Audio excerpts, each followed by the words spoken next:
Siku zote unapoona mafanikio ya kikosi chochote mpaka kinatoa kombe, lazima iwepo mtu anaitwa mwalimu wa soka. Huyu ndio kocha wa Dodoma Combine. Hongera, nimekuona mapema kabisa umekaa una mawazo, unafikiria.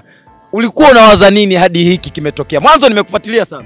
Yaani ambacho nilikuwa nawaza ni nitawezaje kuchukua hili kombe. Ambacho uko nawaza? Nilikuwa nawaza kuchukua hili kombe, nitawezaje, nitafanyaje mpaka nichukue, ila alhamdulillah nilikaa chini ni vizuri. Ndio kama hivi, kama unavyoona hivi nimechukua. Unafikiri hasa nini imekuwa siri ya ushindi kwa wachezaji wako mpaka kuletea kombe hiki? Ili wachezaji wapinzani wangu wote ninawajua.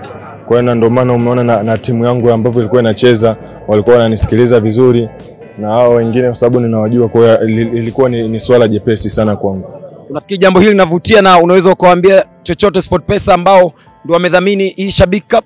Cha kwanza tunawashukuru sana nyie. Kwa ili kuja mimi hii taarifa nilipata muda sana. Kwa hiyo nawashukuru kwanza. Kocha, nawashukuru kwa kila kitu. Kocha, sijakuona unashangilia tangu tumeanza. Kwa nini? Shangilia sana hadi sarakasi nimeruka. Umeshangilia? Yani nimeshangilia sana, sarakasi nimeruka nyingi. Nataka unipigie hapo. Piga hapo shangwe la ushindi kidogo tu ukiwa na kombe.